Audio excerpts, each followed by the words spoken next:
Hello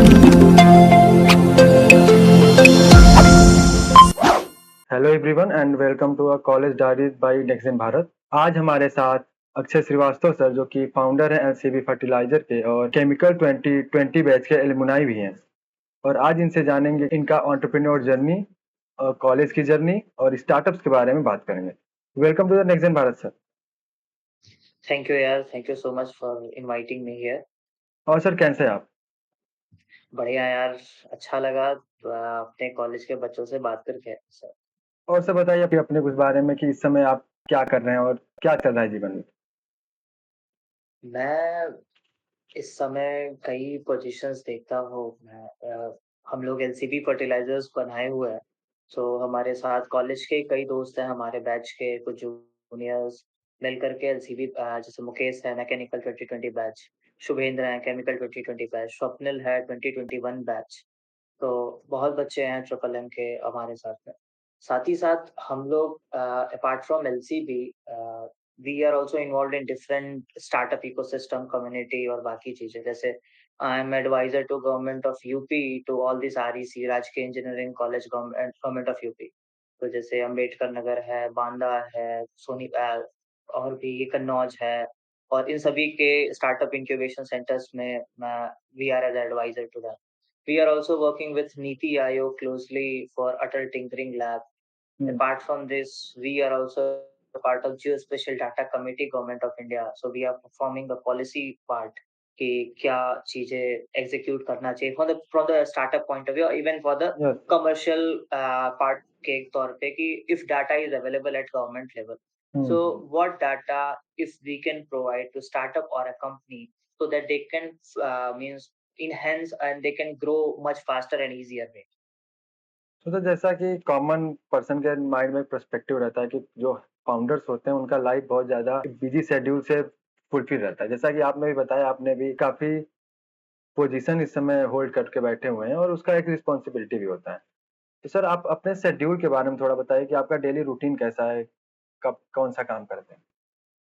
देखो 2-3 ऐसा कोई स्पेसिफिक मेरा, जैसे ये मेरा पर्सनल बिलीफ है और it can very with different person. तो मैं मेरा जो वे ऑफ लिविंग है कि वी फोकस ऑन वर्क। काम है तो हम लोग करते हैं। इट डज़न्ट मैटर कि सुबह 10 बज रहा है या सुबह रात का 4 बज रहा है या 5 बज रहा है। तो we work currently as a work centric rather than means एकदम जो स्पेसिफिक होता है कैलेंडर के अकॉर्डिंग, क्योंकि startup ecosystem when you are leading a company और अगर your team is leading a company, तो वहाँ पे कौन-सा चैलेंज कब आएगा किसी को नहीं पता। हुँ। आपका अगर सप्लाई जा रहा है, आपकी ट्रक अगर रास्ते में फँसी हुई है, तो अगर वो सुबह का 4 बज रहा हो या दिन का 10 बज रहा हो, तो इट डज़न्ट मैटर।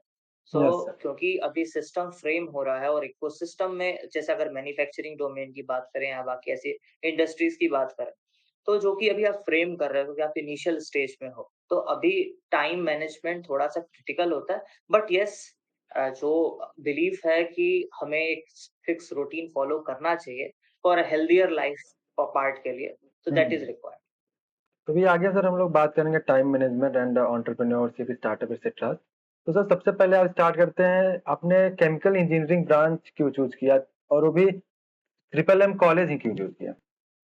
देखो मैं लोकल का हूँ, वहाँ से कुशीनगर डिस्ट्रिक्ट मेरा होम टाउन है। हुँ। मैं 12th अपीयरिंग में मुझे ट्रिपल एम मैंने पेपर दिया था और मेरा सिलेक्शन हुआ उसमें।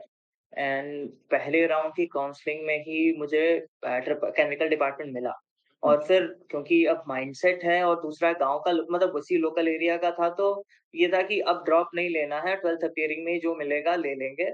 और दूसरा जो पहले राउंड के काउंसलिंग में था और उतना उस पॉइंट पे नहीं था, तो दिखा कि केमिकल इंजीनियरिंग मिल सारे से सेलेक्ट किया हुआ था। पहले राउंड में केमिकल अपॉइंट हुआ तो अपग्रेडेशन वाले प्रोसेस नहीं फॉलो किया। केमिकल लेना 2-3 और रीज़न के कारण था कि प्रायोरिटी पे केमिकल क्यों लिया गया।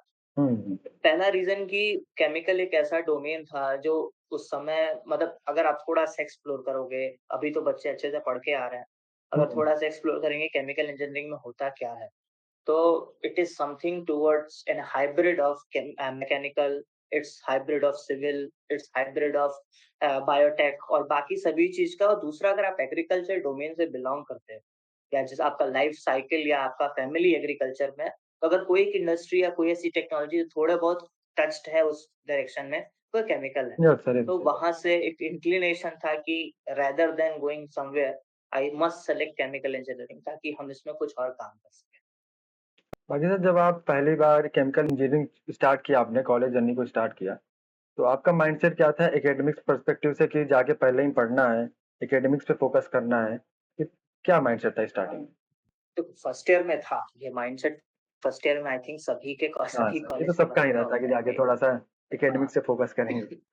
हाँ, एकेडमिक्स पे फ़ोकस करते हैं, नंबर लाते हैं और मतलब फर्स्ट ईयर में यार समझ में आ गया कि नंबर लाने से कुछ बहुत बढ़िया नहीं मिलेगा।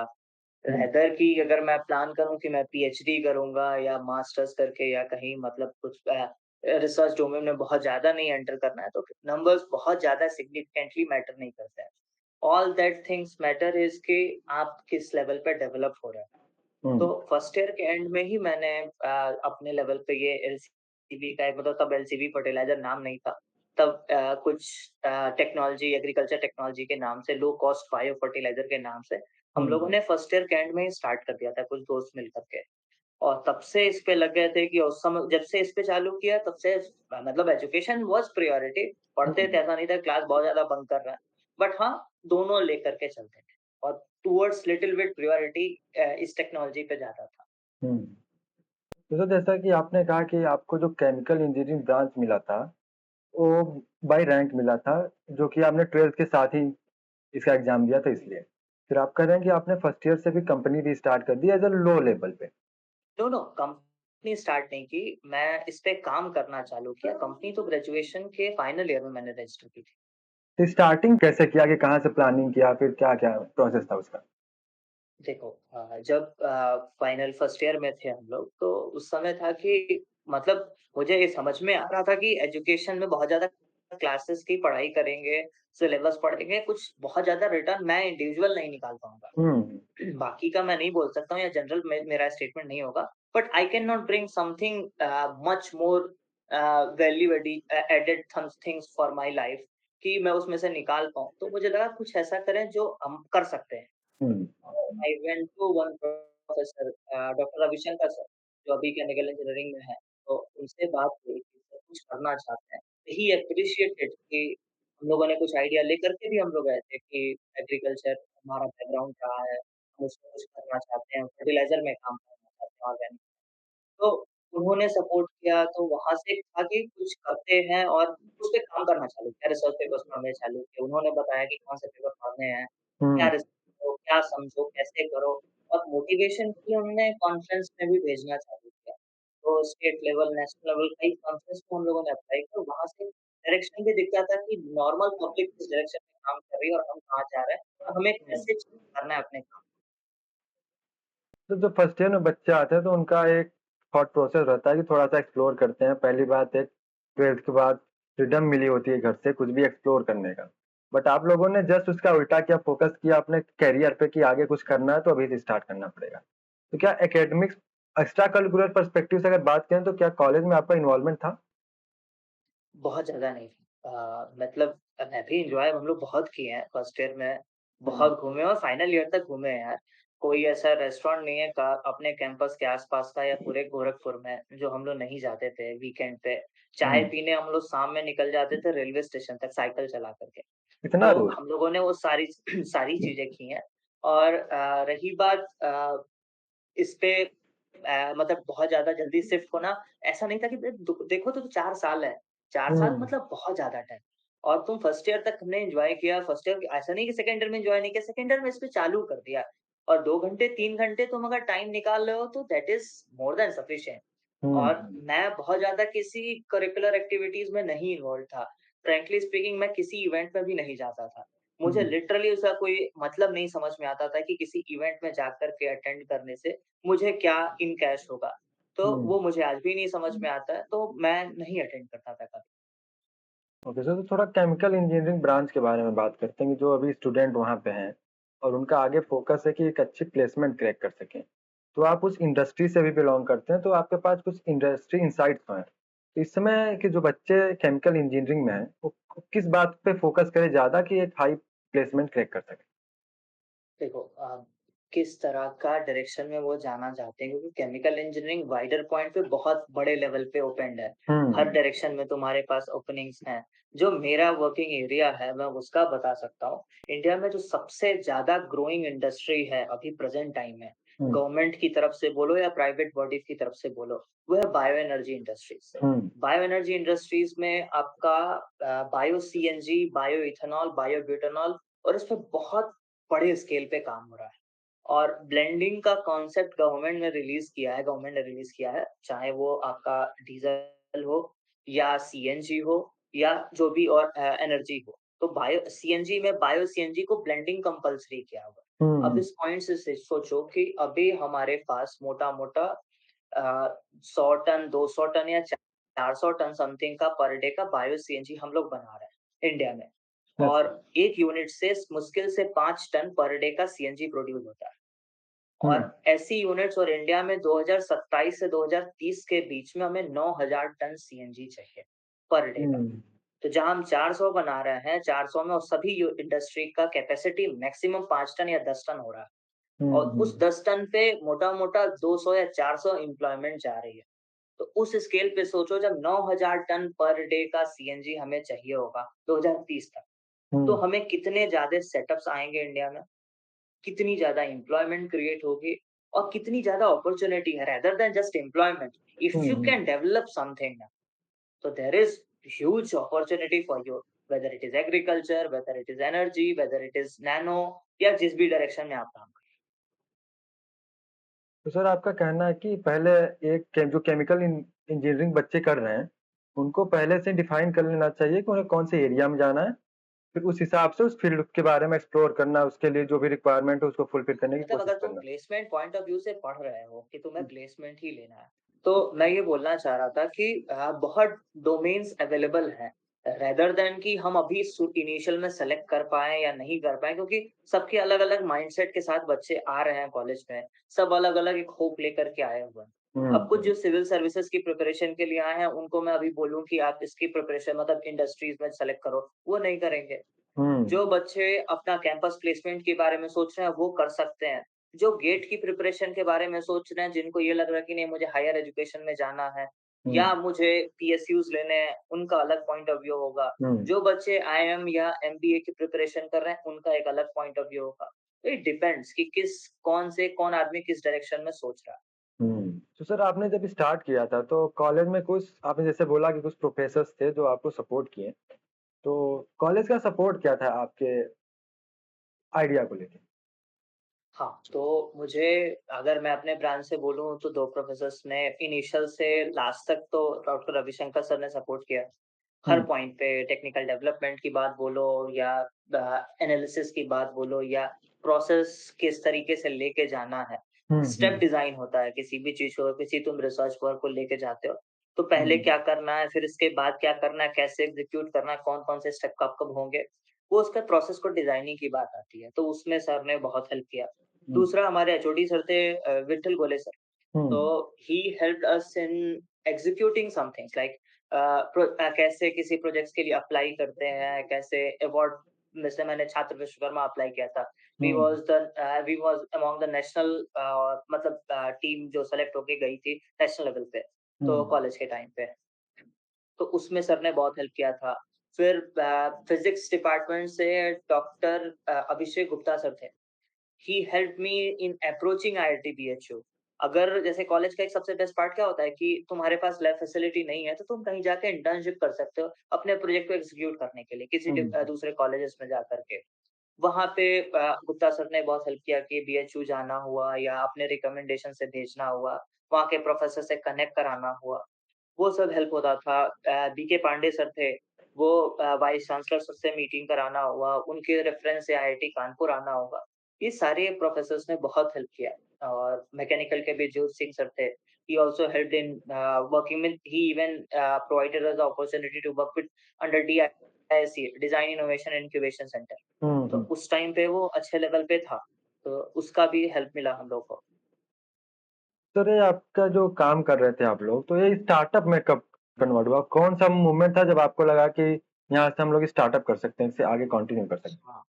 मैं 3rd ईयर एंड तक मेरा दिमाग इस पॉइंट पे था कि मुझे इस पे पीएचडी करना हुँ, और ये रिसर्च मैं इसी के लिए कर रहा था सारा चीज़ कि we will go for the higher education और मेरे पास पहले से एक प्रोजेक्ट डिज़ाइन होगा और इसको लेकर के मैं इसी पे आगे चल कर के पीएचडी करूँ। हुँ, थर्ड ईयर एंड में I went to IIT BHU for internship 2 महीने की ट्रेनिंग प्रोग्राम थी। वहाँ के उस समय एचओडी हुआ करते थे डॉक्टर पीके मिश्रा सर। हुँ, सो उनके अंडर में उन्होंने डॉक्टर नेहा श्रीवास्तव को हमारे साथ लगाया कि उनके अंडर में हम लोग पीएचडी मतलब अपना इंटर्नशिप एग्जीक्यूट कर रहे थे।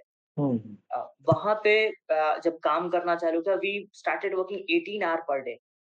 वहाँ से ये एक अपॉर्च्युनिटी मिली आईआईटी बीएचयू में आरकेवीवाई रफ्तार का। Ministry of agriculture and farmer welfare का एक प्रोग्राम होता है जिसमें आइडिया बेसिस पे फाइनेंशियल सपोर्ट दिया जाता है और टेक्निकल सपोर्ट भी प्रोवाइड किया जाता है। तो उसमें हम लोगों ने अप्लाई किया and we got selected there और उस सिलेक्शन के बाद मुझे 2 महीने की बिज़नेस ट्रेनिंग दी गई। इंडिया के रेनॉल्ड साइंटिस्ट या रेनॉल्ड बिज़नेसमैन्स आते हैं वहाँ पे और हुँ, वो आपको गाइड करते हैं कि बिज़नेस एग्ज़ीक्यूट कैसे करते हैं।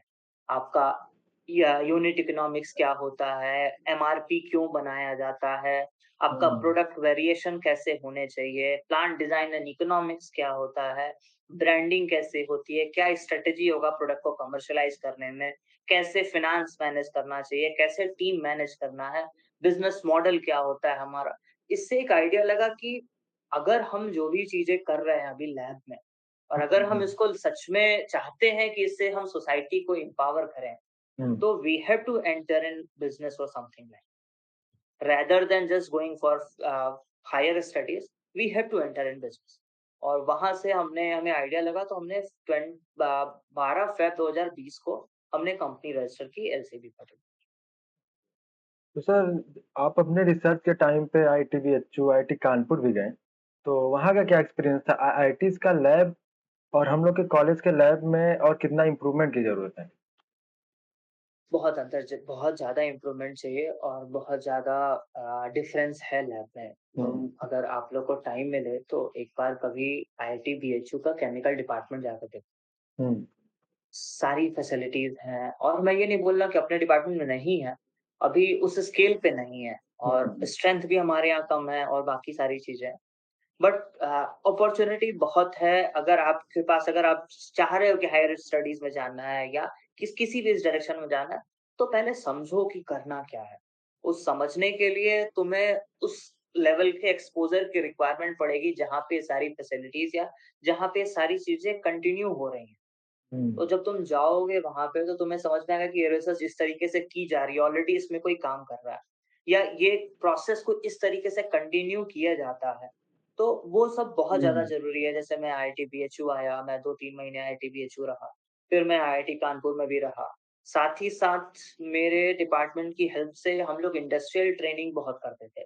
हुँ, चाहे वो फैक्ट्रीज़ में जाके 2 महीने या 3 महीने की इंटर्नशिप करना हुआ या आपका क्या कहते हैं विंटर इंटर्नशिप करना हुआ। वहाँ हुँ, पे ये समझ में आता था जो तुम लैब में कर रहे हो उसको इंडस्ट्रीज़ में कैसे इम्प्लीमेंट करते हैं, कि लैब में किया हुआ छोटा-सा एक्सपेरिमेंट कितना कॉस्टली हो सकता है इंडस्ट्रीज़ लेवल पे ले जाने के लिए। मैं हुँ, अगर एग्ज़ाम्पल के तौर पे बोलूँ तो नैनो पार्टिकल सिंथेसिस में एक कैल्सिनेशन का प्रोसेस होता है, यस सर। जिसमें तुम 700 डिग्री सेल्सियस पे हीट करते हो मटेरियल को और नैनो पार्टिकल डेवलप होता है। हुँ, वो हुँ, लैब में तुम कर सकते हो। सोचो जब इंडस्ट्री लेवल पे नैनो पार्टिकल बनाना हुआ तो एक चेंबर में कंटीन्यूअस 700 डिग्री टेम्परेचर मेंटेन करना या 2000 डिग्री टेम्परेचर मेंटेन करना कितना कॉस्टली हो। हाँ सर। वो फिजिबिलिटी का एक पॉइंट आ जाता है कि तुम लैब को चीज़ों को समझ रहे हो। साथ में हुँ, अगर तुम इंटर्नशिप कर रहे हो इंडस्ट्रीज़ में भी जाकर के, तो तुम्हें दोनों का कोरिलेशन समझ में आता है कि लैब की कौन-सी चीज़ें, किस टाइप की चीज़ें एग्ज़ीक्यूट हो सकती हैं, किस टाइप की चीज़ें एग्ज़ीक्यूट नहीं हो सकती हैं। हुँ। तो वो बहुत हेल्प मिलता था। Okay sir. बाकी सर जब आप लोगों ने कंपनी रजिस्टर करवा लिया, अब आप लोग आगे बढ़ के काम करने लगे, तो क्या आप लोग का अप्रोच क्या था कि पहले आज के जो स्टार्टअप्स हैं, उनका अप्रोच है कहीं से फंडिंग ले लो फिर काम करना। तो आप लोगों का क्या था? ये देखो, ये जो आजकल के स्टार्टअप्स हैं, इनका कोई ये गलत अप्रोच नहीं है। सबकी मैं वही बोला था सबका वे ऑफ थिंकिंग होता है, कि हुँ, कौन-सी उन जो फाउंडर्स हैं या जो उनकी कोर टीम है, वो किस मेंटालिटी से हैं। जैसे हमारी कंपनी की थोड़ी-सी मेंटालिटी डिफरेंट है कि मैं इन्वेस्टमेंट के डायरेक्शन में हमारी टीम नहीं सोचती है। हुँ, क्योंकि हमें किस डायरेक्शन में हमें लेके जाना है, हमें हम लोग कुछ और प्लान में हैं इस समय कि we want to establish something like an ecosystem fertiliser का। हुँ, और उस हुँ, सिस्टम में हम स्लो चल रहे हैं, हम अपने प्रोडक्ट को एक स्टेबलाइज़ कर रहे हैं, एक-एक स्टेप हम फूँक-फूँक के रख रहे हैं क्योंकि ऑलरेडी बहुत कॉम्पिटिशन है इस डायरेक्शन में। और हम हुँ, नहीं चाहते हैं कि हम इन्वेस्टमेंट लेकर के, क्योंकि मेरा ये पर्सनल मानना है, मैं ये नहीं बोल रहा हूँ कि एक अलग-अलग फाउंडर्स का अलग-अलग बिलीफ होता है और सब अपने-अपने पॉइंट पे सही होता है। मेरा पर्सनल ये मानना है कि इक्विटी डाइल्यूशन के बाद you will be thinking rather towards making your product better in the market. इसकी जगह पे you will be thinking towards कि making your equity valuable in the market. Yes, इस दोनों का कॉन्सेप्ट बहुत अलग होता है हाँ कि सर। प्रोडक्ट की वैल्यू कितना वैल्यूएबल आप बना पा रहे हो अभी, और अपनी इक्विटी को कितना वैल्यूएबल बना पा रहे हो। हुँ, इक्विटी के वैल्यूएशन के लिए आप बहुत कुछ डिफरेंट डायरेक्शन का अप्रोच होता है, और प्रोडक्ट के वैल्यूएशन के लिए आपका बहुत डिफरेंट डायरेक्शन का अप्रोच होता है। हुँ, तो व्हेन वी विल फील कि हम अपने प्रोडक्ट के पॉइंट पे, टेक्नोलॉजी के पॉइंट पे या स्केलेबिलिटी के नाम पे हम उस पॉइंट पे ओके हो जाएंगे, तो we will think in that direction as well. But currently I am not that type of person who thinks कि हम अभी इक्विटी की वैल्यूएशन बहुत ज़्यादा अब जंप है। बाकी सर अब आपका आगे का विज़न क्या है? इस कंपनी को अगले 5 साल में आप कहाँ कि हम लोग क्या-क्या कर पाएँगे? टारगेट्स क्या है? देखो कंपनी 3 डायरेक्शन में इस समय मेजरली काम कर रही है। पहला डायरेक्शन है for B to C part, हम गवर्नमेंट ऑफ इंडिया का principal scientific ad office to principal scientific adviser government hmm, of India के साथ डायरेक्टली मिल करके काम कर रहा है। और अपकमिंग इस साल का हमारा प्लान है कि हम ऐसे छोटे-छोटे, मतलब बड़े यूनिट ना डाल करके हुँ, डिसेंट्रलाइज़ में छोटे-छोटे यूनिट्स, हम 500 यूनिट्स डालने वाले हैं इंडिया के पूरे अक्रॉस इंडिया। हुँ, इसका इंटेंशन ये होगा कि locally we will produce fertiliser and locally it will be distributed to the farmers. और ये हम एक बढ़िया ब्रेक थ्रू होगा इस मॉडल में कि we will be saving lots of money in logistic part. हम अगर बल्क क्वांटिटी भेज रहे हैं ट्रक से, तो हम हुँ, ₹2, ₹3 या ₹3.5 लॉजिस्टिक में खर्च कर रहे हैं पर केजी पे। हुँ, हुँ, और हमारा मटेरियल बल्क का है, बिज़नेस है पूरा। तो अगर हम डिसेंट्रलाइज़्ड वे में प्रोड्यूस करेंगे कहीं पे, तो we will be saving good amount of logistic, और इससे बहुत एम्प्लॉयमेंट क्रिएट होगा, एम्पावरमेंट होगा, जॉब्स ओपन होंगी, वेस्ट मैनेजमेंट होगा, बहुत कुछ होगा। ये एक डायरेक्शन है एलसीवी के वर्किंग का। दूसरा for the B to B part, हम डायरेक्टली बहुत कॉर्पोरेट्स के साथ काम करते हैं, जिसमें प्राइवेट बॉडीज़ हैं, एफएमसीजी कंपनीज़ हैं, पीएसयूज़ हैं, जिसमें हम बायो एनर्जी इंडस्ट्रीज में कई टेक्नोलॉजी डेवलप कर रहे हैं, and we are planning to provide to multiple PSUs and private player, हुँ, जिसमें government of Madhya Pradesh directly उनके साथ हम काम कर रहे हैं। आपका केएसके एनर्जीज के साथ काम कर रहे हैं, फिर आपका कार्बन सर्कल के साथ वी आर इन डिस्कशन, और भी कई ऐसे बॉडीज हैं, पीएसयूज हैं कई, जिनके साथ वी आर इन डिस्कशन। तो जिसमें हम अपनी बड़े स्केल पे, जिसमें हमारा प्रोडक्शन कैपेसिटी एक यूनिट का 100 टन पर डे तक का हो सकता है। 100 हुँ, टीपीडी, 150 टीपीडी, इस कैपेसिटी पे हम ऐसी यूनिट्स पे काम कर रहे हैं। तीसरा, we are directly working with multiple players, like even we are working with Indian council of agriculture research for joint technology development. कि अगर कोई एक्जिस्टिंग टेक्नोलॉजी है जिसका अगर हम टेक्नोलॉजी अपग्रेड कर पा रहे हैं, जैसे हमारे कुछ रिसर्च बहुत अच्छे इस डायरेक्शन में हो रखे हैं जो अभी अवेलेबल मार्केट में नहीं है, हुँ, तो we hmm, are now opening windows for this joint projects type, कि अगर किसी को अपनी टेक्नोलॉजी अपग्रेड करानी है, या किसी मतलब टू सॉल्व बिगर प्रॉब्लम, जैसे एग्जांपल पैडी का जो है, पराली हाँ, जलाने हाँ, वाला, तो हम आईसीएआर के साथ हमारा एमओयू है, जिसमें हम उसमें पैडी स्टॉक को खेत में ही सड़ाने की टेक्नोलॉजी बना रहे हैं। और जो पूसा डिकम्पोज़र बना हुआ था, उससे we are in a process to upgrade that, जिसमें हम अपनी हुँ, कई नैनो टेक्नोलॉजी का कॉन्सेप्ट लेकर के जा रहे हैं, पॉलीमर टेक्नोलॉजी का कॉन्सेप्ट लेकर के जा रहे हैं। And we are merging them, कि जिससे हम उसको कमर्शियलाइज़ कर सकें आगे चल कर के, या गवर्नमेंट कैन ब्रिंग समथिंग। इसके साथ-साथ we are directly working with government of Tanzania में we are supplying, African countries में घाना में we are in process, Gambia में हम सर्टिफिकेशन के प्रोसेस में हैं। We will B signing MOU for the UAE as well, चारों कंट्री के लिए। तो इस सारे एरियाज़ में हम काम कर रहे हैं। सर ये सब काम करने के लिए आपकी जो कोर टीम होगी वो काफ़ी स्ट्रॉन्ग होनी होगी और जब आप किसी को रिक्रूट करते हैं तो आप किस पे फ़ोकस करते हैं? एक्सपीरियंस पे या फिर जैसे कोई फ्रेशर्स है वो ज़्यादा मोटिवेटेड होता है काम करने के लिए तो आप फ्रेशर्स की ओर जाते हैं कि एक्सपीरियंस की ओर जाते हैं? डिपेंड करता है। मेरा हमारी टीम की हायरिंग बहुत अलग तरीके से होती है। हम कभी भी ऐसा नहीं देखते हैं कि मतलब एक्सपीरियंस वी सी कि एक्सपीरियंस कितना अच्छा है।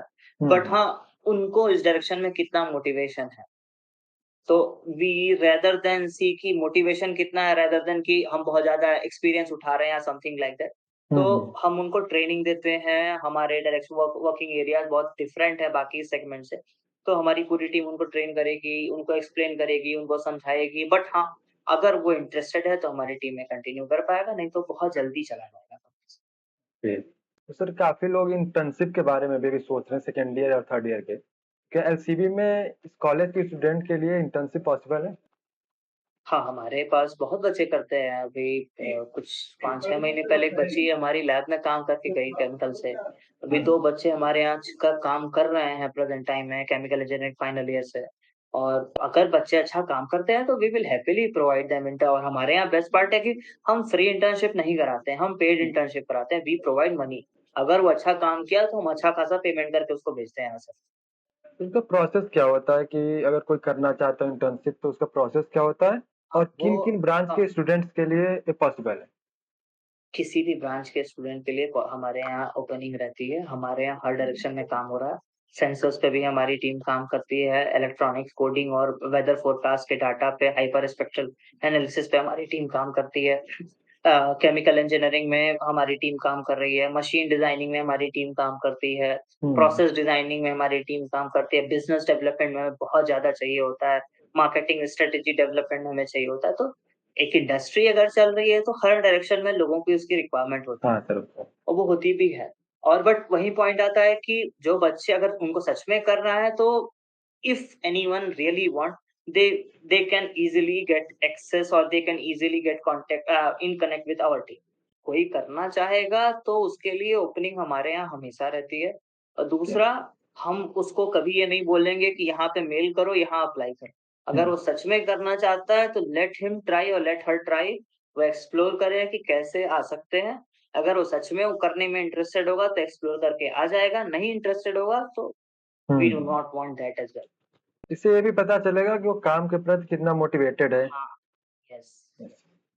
बाकी सर इस समय के जो कॉलेज के स्टूडेंट हैं वो भी चाहते हैं कि अपना कुछ स्टार्टअप स्टार्ट करें। तो उनका 2 माइंडसेट होता है या फिर कॉलेज के साथ ही कंटिन्यू कर दें जैसा आपने किया और बाकी होता है कि एक अच्छा जॉब पहले सिक्योर करें, उसके पास कुछ जाके एक बैकअप के लिए रखें और फिर जॉब के साथ-साथ या फिर कुछ समय जॉब करने के बाद स्टार्ट करें। तो राइट अप्रोच क्या होना चाहिए? देखो कोई राइट नहीं है, कोई रॉन्ग नहीं है। तो ये डिपेंड करता है तुम्हारा कंडीशन कैसा है। हुँ, अगर मैं इस पॉइंट पे बोलूँ कि अ, मेरी फैमिली ऐसी होती कि they are thinking in that direction कि मेरा जैसे कॉलेज कंप्लीट हो, मुझे जॉब लगे और मुझे कंपनी को अपने फैमिली को सर्वाइव कराना है। हुँ, हुँ, उस पॉइंट पे मैं कभी नहीं बोलूँगा कि तुम पहले जाकर के तुरंत सीधे अपना मतलब ये सारी प्रायोरिटी छोड़ कर के तुम कंपनी खोलो क्योंकि 3 साल का 1000 दिन का स्ट्रगल होता ही होता है। और वो भी कन्फर्म नहीं है कि 1000 दिन में पूरा हो जाए, ये कन्फर्म है कि 1000 दिन का स्ट्रगल एट लीस्ट चलेगा। हुँ, तुम्हें सैलरी नहीं मिलेगी, तुम्हें खाना नहीं मिलेगा, तुम्हें टहलना होगा, तुम्हें मीटिंग करनी होगी। मतलब कंटीन्यूअस 18-18 घंटे तुम ट्रैवल करोगे, 4 हुँ, दिन, 5 दिन तुम सोओगे नहीं, ये सारी चीज़ें चलेंगी। तो उस पॉइंट पे है कि तुम्हारा बैकग्राउंड कैसा है या समथिंग लाइक कि तुम कितना डिप अभी तुम्हारी फैमिली तुम्हारे अगर तुम 2 साल नहीं जॉब कर रहे हो, तो दे हुँ, कैन सर्वाइव तो तुम सोच सकते हो कि कंपनी इस फॉर्म में कर सकते हैं, मतलब इनिशिएट कर सकते हैं। जितना लड़ोगे उतना सीखोगे। अगर दूसरा जो वो भी माइंडसेट सही है उनका कि दे कैन थिंक कि हम अच्छा खासा एक्सपीरियंस कलेक्ट कर पाएँ इंडस्ट्री हुँ, से। हुँ, बट उसमें मगर मेरा जो पर्सनल मानना है ना कि दोनों चीज़ अपने-अपने लेवल पे सही है, बट दोनों एक साथ सही नहीं है।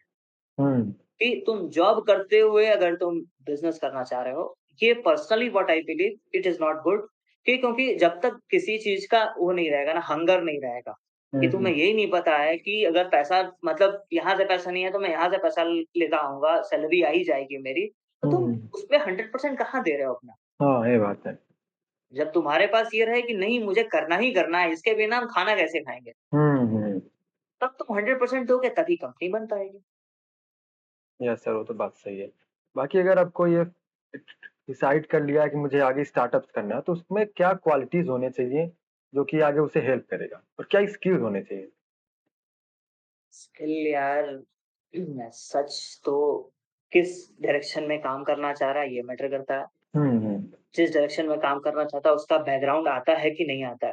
क्योंकि हुँ, देखो 3-4 चीज़ें बहुत ज़्यादा प्राइमरीली रिक्वायर्ड होती है।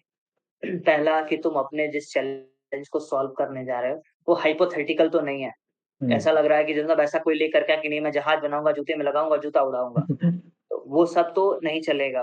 हाँ। तो कुछ ऐसा जो जेन्युइन प्रॉब्लम है जिससे तुम खुद कितना कोरिलेट कर पा रहे हो उस प्रॉब्लम स्टेटमेंट से या तुमने उस प्रॉब्लम को कितना झेला है, तो तुम उसको हुँ, समझ पाओगे और उसके लिए तुम कैसा सॉल्यूशन लेकर के आ रहे हो।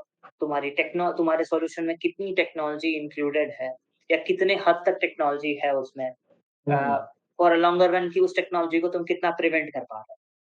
कॉपी हुँ, होने से या समथिंग लाइक उसको कितना बड़ा लेके जा सकते हो। फिर तीसरा कि तुम्हारा टीम स्ट्रेंथ कैसा है? तुम किसके साथ मिल कर के चीज़ें चालू कर रहे हो? फिर चौथा कि तुम्हारा जब ये 3-4 चीज़ें तुम्हारे पास सही रहेंगी ना, नॉवेल्टी जिसको कहते हैं, प्रॉब्लम स्टेटमेंट जिसको बोलते हैं, जिसमें टेक सॉल्यूशंस बोलते हैं और हुँ। उसके बाद तुम्हारा टीम स्ट्रेंथ बोलते हैं। इसके बाद तुम टीम स्ट्रेंथ के साथ मिल कर के अपना बिज़नेस डिज़ाइन करते हो कि तुमको किस डायरेक्शन में जाना है, कैसे लेकर के अपने प्रोडक्ट को मार्केट में प्लेस करना है। ये सारी चीज़ें फंडामेंटली रिक्वायर्ड बाकी सर अगर कोई कॉलेज में है, अगर उसके पास एक आइडियाज़ हो गया कि अब ये तय हो गया कि मुझे स्टार्टअप करना है और उसकी जो भी क्वालिटीज़ एंड स्किल्स है उसने फुलफिल कर दिया। तो आइडिया पे सबसे पहले काम करना चाहिए कि पहले ही कंपनी रजिस्टर्ड करके तब एक्सप्लोर करना चाहिए? मतलब तुम क्या जवाब दोगे इसका? ये तो मेरे हिसाब से पहले एक बार एक्सप्लोर करना चाहिए कि तुम्हारा आइडिया जो है लो लेवल पे, वो अच्छा है कि नहीं, 3-4 लोग से उसका सजेशन लेना चाहिए एंड देन फिर अकॉर्डिंग टू मी सर, हालाँकि एक्सपीरियंस नहीं बट ये सही कह रहे हो।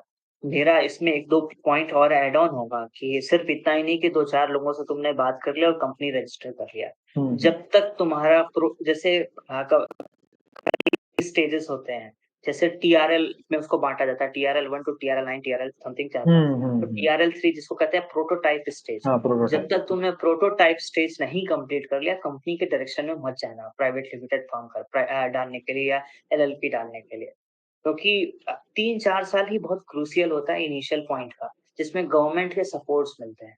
ऐसे हुँ, ग्रांट्स मिलता है, फेलोशिप मिलता है, ये सारी चीज़ें शुरुआत के 2-3 साल पुरानी कंपनियों को ही मिलता है। अगर तुमने 3 साल अपना इसी में बर्बाद कर दिया सोचने के लिए और जब हुँ, तुम एक आइडिया प्रोटोटाइप बना रहे हो, तुम 3 साल पुराने हो, तुमको कोई ये सारे सपोर्ट नहीं मिल पाएँगे। 50 ओके। लाख, 60 लाख या मोर देन इवन 80 लाख तक का ग्रांट अवेलेबल है, अलग-अलग डिपार्टमेंट्स को देख लोगे तो। जैसे department of science and technology है, स्टार्टअप इंडिया सीड फंड है, हुँ, बायराक है मिनिस्ट्री ऑफ बायोटेक्नोलॉजी का, फिर तुम्हारा मेटी है मिनिस्ट्री ऑफ इलेक्ट्रॉनिक्स का, या तुम्हारे पास निधि ट्रिपल एस है, निधि ईआईआर है और ऐसी बहुत फेलोशिप, बहुत ग्रांट्स अवेलेबल है जो यूपी स्टार्ट इन यूपी का फंड है, तो स्टार्टअप इंडिया का फंड है। तो हुँ, ये सारी चीज़ें मिलती हैं और ये 70-80 लाख या इवन एटलीस्ट 50 लाख तक का ग्रांट मिल जाता है।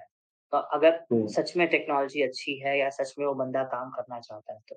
बट हाँ, वो प्रोटोटाइप स्टेज अपना कॉलेज में बहुत अच्छी अपॉर्च्युनिटी है।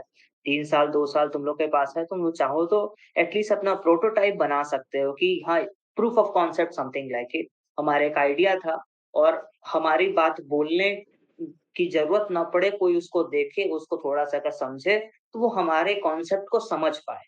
इसी को हुँ, कहते हैं प्रूफ ऑफ कांसेप्ट जो तुमने सोचा उसको एक करके दिखाया। अच्छे से हुँ, नहीं किया हुँ, बट हाँ, उसको प्रेज़ेंटेशन फॉर्मेट में या डॉक्यूमेंट के फॉर्मेट में या समथिंग लाइक कि जिससे वन कैन रिलेट इट और उससे हुँ, ऊपर अगर एक लेवल और तुम ऊपर जंप कर पाते हो, उसका प्रोटोटाइप बना पा रहे हो तो बेस्ट है तुम्हारे लिए। ओके। और सर आगे जो फ्यूचर्स के फाउंडर्स हैं, उनके लिए आपका सजेशन क्या है? फाउंडर्स के लिए सजेशन क्या है? सपोज़ कोई कॉलेज का है, कुछ स्टार्ट कर दिया अपना और बीच-बीच में क्या-क्या परेशानियाँ आती हैं, उसको किस हिसाब से हाँ, उसको करना चाहिए? एक लाइन बस याद रखना मतलब ये मेरा पर्सनल एक्सपीरियंस के बेसिस पे है कि whenever any amendment in your technology or your in product hmm, is required, ready for that, be ready for that, ठीक है? Whenever any upgradation or development is required in your technology, be ready for that. क्योंकि 90% company की जो core team होती है, हुँ, वो बहुत ज़्यादा स्टक्ड रह जाती है अपनी टेक्नोलॉजी और समथिंग लाइक उसी पे, कि हम नहीं मतलब हमने बनाया सबसे बेस्ट है और तुमने जो बनाया है वो मार्केट नहीं डिमांड कर रहा। हुँ। तो जितना जल्दी उसको समझोगे और जितना जल्दी जो चेंज माँगा जा रहा है, वो चेंज करते रहोगे, मल्टीपल अल्टरेशन चाहिए, 100 अल्टरेशंस, 15, 20, 25, 50 कितनी चाहिए? वो सब अगर तुम करने के लिए रेडी हो, तो तुम्हारे लिए पाथ ओपन है। बाकी सर एक ये है कि इंडिया में 95% स्टार्टअप्स बाद में फेल हो जाते हैं। अपने जो हुँ, 3 साल या 5 साल का जो भी एक स्किल होता है वो उसको भी टच नहीं कर पाते, उससे पहले ही फेल हो जाते हैं। तो हुँ। आखिर स्टार्टअप फेल क्यों होते हैं इतने ज़्यादा? कि क्या आपके हिसाब से क्या लिमिटेशन है उन लोग तो का? 2-3 कारण हैं। पहला सबसे बड़ा कारण जब तुम सोचोगे, तो तुमने कैसी टीम बनाई है, वो एक बहुत बड़ा मैटर करता है। डिस्प्यूट बहुत जल्दी आ जाता है टीम में। हुँ, दूसरा, जब तुम्हारे फाउंडर्स या जो तुम्हारी टेक्नोलॉजी तुम उसपे इतना ज़्यादा चिपके हुए हो कि उसमें वो लोग कह रहे हैं कि नहीं ये नहीं चलेगा, कुछ और चाहिए इसमें, कुछ हुँ, अपग्रेडेशन चाहिए, उसमें कुछ इम्प्रूवमेंट चाहिए। तुम लेके बैठे हो कि नहीं मैं यही लेके जाऊँगा मार्केट। तो वो उसमें बहुत ज़्यादा लोग स्टक रहते हैं। फिर तीसरा, मेजॉरिटी उस पॉइंट पे है कि उनके पास एक अल्टरनेटिव ऑप्शन पहले से दिमाग में रहता है। तो वो अल्टरनेटिव ऑप्शन अगर दिमाग में है तो फिर वो नहीं चल पाएगा। ये सारी चीज़ें अगर तुम पहले से लेकर के दिमाग में बैठे हुए हो, तो तुम 100% अपना नहीं दे पाओगे इसमें। हाँ सर। मगर सर टीम आपने फ़ोकस किया कि काफ़ी इम्पोर्टेंट है टीम, जो टीम फ़ॉर्म करें तो एक स्ट्रॉन्ग टीम बनाएँ। उसपे आपका क्या गाइडेंस है कि जैसे सपोज़ कोई स्टार्ट करना चाह रहा है, तो टीम बनाते समय क्या-क्या देखें? लाइक हम लोग क्या करते हैं कि जो दोस्त है आस-पास कुछ काम कर रहा है बस उसी को जॉइन करवा लिया। उसमें आपका क्या ओपिनियन है? देखिए, उसमें अच्छी बात है, कोई गलत नहीं है। मेरी टीम जो है वो पूरे दोस्तों की टीम है। बट हाँ, वो कितना उसको लेके अपना समझ रहा है उस चीज़ को। उनका कितना कि वो कितना इन्वॉल्व्ड है चीज़ों में, वो मैटर करता है। और दूसरा, टीम जब डिज़ाइन करो ना तो 2 डोमेन के एक डोमेन के 2 बंदे नहीं होने चाहिए। हुँ, अगर तुम मतलब मैं अगर एग्ज़ीक्यूशन देख रहा हूँ तो हमारी टीम में मुकेश है, मुकेश हमारे सीएमओ हैं, वो मार्केटिंग देखते हैं। मैं मार्केटिंग में नहीं इंटरवीन करता हूँ, इसमें इंटरवीन नहीं करते हैं। शुभेंद्र वो ऑपरेशन देखते हैं। मैं हुँ, उस ऑपरेशंस में नहीं एंटर करता, वो इसमें नहीं एंटर करता। जब हमारा टीम डिस्कशन होता है, लंबी फाइट होती है। 1 दिन, 2 दिन चल रही है कि इसमें यहाँ फॉल्ट है, इसमें यहाँ फॉल्ट है, तो उस समय सॉल्व होता है। तो जी। टीम इज़ समथिंग कि जिसका जो काम है उसमें घुसा रहे, एक दूसरे के काम में ना घुसे, दूसरा तीसरे के काम में ना घुसे और जो जिसका जो काम है, उसपे अपना पैरेलली कमांड भी हासिल करता चले, कि उसके बारे में सीख रहा है, उसकी स्ट्रेटजीज़ डिज़ाइन कर रहा है और भी चीज़ों को समझ रहा है, पढ़ रहा है, एनालाइज़ कर रहा है और एक अच्छी सॉल्यूशंस को लेकर के टीम मीटिंग में लेकर के आ रहा है। हुँ। सर आजकल के स्टूडेंट जो हैं काफ़ी ज़्यादा डिस्ट्रैक्टेड हैं हर जगह कहीं सोशल मीडियाज़ पे या कहीं और, तो प्रोडक्टिव कैसे बनें? देखो मतलब how you are managing things, तुम्हारी प्रायोरिटी क्या है? जिस दिन तुम्हारी प्रायोरिटी सेट हो जाएगी, उस दिन सारी चीज़ें मैनेज हो जाएँगी। तो जब तक प्रायोरिटी नहीं सेट है, तुम्हारा क्लियर कट नहीं है कि मुझे यही अचीव करना है। जिस दिन वो सेट हो जाएगा, तुम्हारा सारी चीज़ें अपने ऑटोमैटिक बैलेंस हो जाएगी, तुम्हारा प्रायोरिटी हो जाएगा कि नहीं मुझे काम खत्म करना है। अब वो हुँ, 4 बजे खत्म होगा, सुबह 2 बजे खत्म होगा, 3 बजे खत्म होगा या कल 9 बजे मीटिंग है अगर कहीं दिल्ली में, हुँ, तुम कुछ भी कर रहे हो, अभी तुम्हारे पास कॉल आया, तुम कुछ भी करके जाओगे तो जाओगे। हुँ, कि मीटिंग प्रायोरिटी है। तो जो चीज़ तुम्हारी प्रायोरिटी होगी, तुमने अगर अपना डिज़ाइन कर लिया कि इस काम मेरी ये दिस इज़ द थिंग जिसमें मुझे और कुछ सेकंड ऑप्शन नहीं रखना, तो नहीं रखते हो फिर। मीन्स प्रोक्रेस्टिनेशन बहुत लोग कर देते हैं कि एक प्लान हो गया बट उसे एग्ज़ीक्यूट नहीं कर पाए, प्रोक्रेस्टिनेट कर गए। हाँ, क्योंकि वो बहुत उनका देखो, उनका कुछ जा नहीं रहा है, अगर नहीं एग्ज़ीक्यूट कर रहा तो उनका कुछ जा नहीं रहा है उससे। अभी मैं ये हुँ, बोलूँ कि तुम्हारा सब कुछ छीन लूँ, मैं तुमको बोलूँ कि तुम्हें खाना भी तभी मिलेगा जब तुमको ये काम कंप्लीट करोगे। हुँ, हुँ। तो तुम करोगे, क्योंकि तुमको पता है भूखे रहोगे नहीं तो।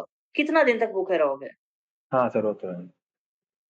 बाकी सर आपने जो स्टॉक टेडएक्स स्पीकर भी रहे हैं, तो वहाँ का क्या एक्सपीरियंस रहा आपका? बहुत बढ़िया रहा है इस एक्सपीरियंस वहाँ का। अपने जो स्टॉक दिया टेड मैं पटना में दिया था हुँ, और मतलब जनरली महीने 2 महीने में एक ऐसी पब्लिक मीटिंग्स में रहता हूँ और ये यार बहुत अच्छा सोर्स ऑफ मोटिवेशन होता है तुम्हारे लिए, किसी के हुँ, भी लिए, कि तुम बाकी दिन फील्ड में भाग रहे हो, ट्रेन में बैठे हुए हो, फ्लाइट में ट्रैवल कर रहे हो, इधर से उधर खाना मिला, नहीं मिला, सोए, नहीं सोए। एक ऐसा पॉइंट आता है बीच में कोई दिन जिस दिन तुम्हारे लिए लोग ताली बजा रहे होते हैं। हाँ सर। तो वो फिर 3 महीने की थकान गायब हो जाती है उससे, तो बहुत अच्छा लगता है। हाँ, देखिए एप्रिसिएशन सबको चाहिए होता है, एक एप्रिसिएशन हो। हाँ, यार देखो मोटिवेशन है ना यार। मतलब इट्स समथिंग ना मतलब ये भी बहुत अच्छा पॉइंट है कि कब तक ये रहता है दिमाग में। हुँ, एक पॉइंट के बाद जब तुम हैबिचुअल हो जाओगे ना इसके, तो हुँ, इसका भी बहुत ज़्यादा फन नहीं रह जाएगा। हुँ, एग्ज़ाम्पल के तौर पे मैं तुम्हें बताऊँ कि पहले जब कभी 1-2 बार मेरा पेपर में आता था, हुँ, हुँ, तो मेरी फैमिली कैसे रिएक्ट करती थी उसको लेकर के। उसको शेयर करना हुआ, उसको इधर-उधर फ़ोन करके तो बताना हुआ, भेजना हुआ हर जगह, हुँ, कि हुँ। पेपर में आया, बच्चे का फ़ोटो पेपर में आया, ये है, वो है, सारी चीज़ें। आज अगर मतलब प्रेस रिलीज़ आता है, मैं फैमिली ग्रुप में डालूँ, कोई रिप्लाई भी नहीं करता है। इतने हैबिचुअल उनको नहीं फ़र्क पड़ रहा है उससे। तो वो मतलब किस पॉइंट तक तुम्हें इम्पैक्ट कर रहा है और उसको आदत पड़ जाएगा तो फिर जब आदत पड़ जाएगी तो फिर बढ़िया है। तो तुम किसी इससे बड़े लेवल के लिए देखोगे, कोई अगर गवर्नमेंट का ग्रांट फंड अवार्ड मिल जाए, प्राइम मिनिस्टर तुमको अवार्ड कर दें, वो सारी चीज़ें फिर चाहिए। अगर हमारे रिसर्च में भी पता चला था कि प्राइम मिनिस्टर के साथ भी आपका इंटरेक्शन हुआ था, उसका क्या 2 बार एक्सपीरियंस था? 2 और बार 2017 में हुआ था, 2017 या 18 में हुआ था और एक बार हुआ था 2021-22 में। यार वो हमेशा ही अच्छा रहेगा ना।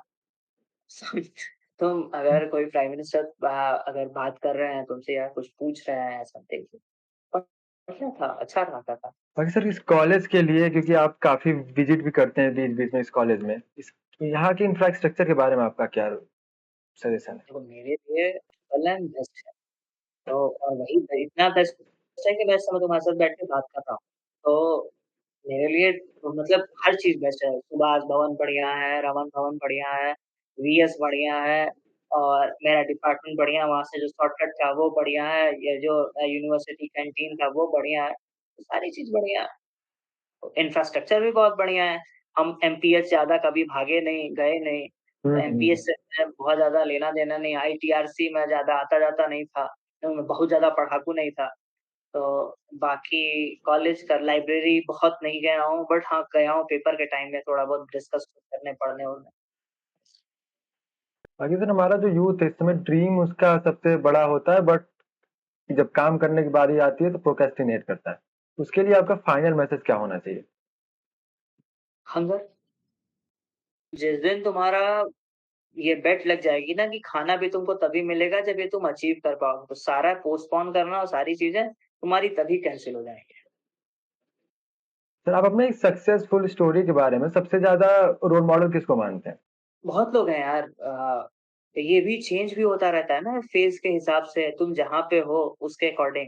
लाइक जब आप कॉलेज में थे तब कौन थे? जब आपने स्टार्ट किया था और first year to final year के फेज़ में थे तब कौन था? देखो, first year, second year, third year मुझे ये दिमाग में था कि मुझे पीएचडी करना है, तो हुँ, मेरे हुँ। नोन में जो भी सबसे बढ़िया प्रोफ़ेसर थे, जैसे रविशंकर सर थे, हुँ, तो उनके दिमाग में रहता था कि उनके इतना नॉलेजफुल बनना है। तो हुँ, जब हमें उनका एक सपोर्ट मिला, फिर मैं बिज़नेस के डायरेक्शन में एंटर किया, मतलब टेक्नोलॉजी, लैब और बाकी चीज़ों के डायरेक्शन में एंटर हुँ, किया और मुझे एक एक्सपोज़र मिला कि सर के साथ तो रहना ही रहना है, साथ में पीके मिश्रा सर थे, जो आईआईटी बीएचयू के केमिकल के एचओडी थे। उनकी हुँ, तरह बनना है कि कैसे वो टेक्नोलॉजी के साथ-साथ कमर्शियलाइज़ेशन को भी सोच रहे हैं, क्योंकि वही हेड थे आरके भाई रफ्तार के यूपी के। हुँ, साथ में जब मैं वहाँ पहुँचा, कंपनी रजिस्टर किया, तो फिर आईआईटी कानपुर का अपॉर्च्युनिटी मिली। वहाँ पे बहुत कंपनीज़ के फाउंडर दिखे, बहुत ऐसे प्रोफ़ेसर दिखे जिनका दोनों कई चीज़ और डायरेक्शन में भी उनकी पकड़ स्ट्रॉन्ग है। तो ये धीरे-धीरे करके जैसे आईआईटी कानपुर में प्रोफ़ेसर बंदोपाध्याय हैं, अमिताभ बंदोपाध्याय सर। हुँ। सो वो हमारे प्रेज़ेंट टाइम के मेंटर हैं, जो technical development, technology BSB department biological science के एचओडी हैं। Best person in the world till I met ever, मतलब अभी तक मैंने जिससे मिला हूँ। फिर मार्केटिंग बिज़नेस डेवलपमेंट में हमारे जो मेंटर हैं बिप्लब केतन पॉल, वो बहुत स्ट्रॉन्ग स्ट्रैटेजी डिज़ाइनिंग, बहुत commandable person. Srikant Shastri sir हैं, बहुत department of science and technology से। सो जियोस्पेशियल डाटा कमिटी के चेयरपर्सन हैं, एलुमनाई हैं आईआईटी कानपुर के। द ग्रेट गाय जिनको बिज़नेस का समझ बहुत ज़्यादा है, जिनको टेक्नोलॉजी की समझ बहुत ज़्यादा है। तुम कुछ भी लेकर के जाओगे, इतना बढ़िया ब्रेक कर देंगे, तुम अपने ही क्वेश्चन को खुद से जवाब दे सकते हो। हुँ। मतलब तुमने कोई भी क्वेश्चन बनाया, तुमको लग रहा है नहीं समझ में आ रहा है, तुम्हारी ही बातों तुम्हीं से बात करेंगे, उसको इतना बढ़िया ब्रेक कर देंगे, तुम्हारे पास खुद का जवाब हो जाएगा। तुम्हें किसी के जवाब की ज़रूरत नहीं पड़ेगी। तो ऐसे बेस्ट बेस्ट लोग हैं। और सर इस कॉलेज के जो भी स्टूडेंट्स हैं, अगर उन्हें आगे जाके स्टार्टअप के फील्ड में कुछ करना है और उन्हें कोई फंडिंग का सपोर्ट है, सपोर्ट चाहिए, तो इसके लिए आप क्या हेल्प कर सकते हैं? अरे! काम करें, टेक्नोलॉज़ी अच्छी होगी तो हम कनेक्ट करा देंगे। यूपी गवर्नमेंट से जो भी चाहिए होगा वो करा दूँगा, आईआईटी कानपुर से जो भी मेरे एंड से हो पाएगा वो करवा दूँगा। आईआईटी बीएचयू से जो भी हो पाएगा, अच्छे रिलेशंस हैं। बट हाँ, ये बस मैं कनेक्ट करा सकता हूँ कि आपको मिलवा सकता हूँ, हुँ। आपको वहाँ पे बैठा सकता हूँ। सेकंड थिंग जो है वो आपको ही पिच करना है, आपको ही डिस्क्राइब करना है, आपको ही बताना है। आप सही से करोगे तो आपका हो जाएगा, नहीं सही से करोगे तो नहीं होगा। बाकी सर मेरे एंड से जितने मैंने क्वेश्चन प्रिपेयर किए थे उतने हो गए। अगर आपको लगता है कोई क्वेश्चन मिस हो गया जो कि इम्पोर्टेंट हो सकता है, नहीं, नहीं, बेस्ट है सब आई थिंक सभी चीज़ कवर हो गया। तो thank you so much sir कि आपने अपना टाइम दिया और आई होप ये जो वीडियो जाएगा जब तो जो कॉलेज के स्टूडेंट्स होंगे उनके लिए काफ़ी हेल्पफुल होगा और स्टार्टअप श्योर एंटरप्रेन्योरशिप मतलब की किसी ओर अगर कोई जाना चाहता है तो डेफ़िनेटली सर को लिंक्डइन पे मैसेज कर सकता है और अगर ट्राई करेंगे हेल्प करने को। हाँ, श्योर मैं अगर बढ़िया लगेगा, अगर कोई इंटरेस्टेड है, काम करना चाहता है तो मैं ट्रिपल एम के लिए तो ओपन ही हूँ ना यार। हाँ। तो थोड़ा-सा ब्लॉकिंग रहती है बट हाँ, मैं ज़रूर रिवर्ट करूँगा।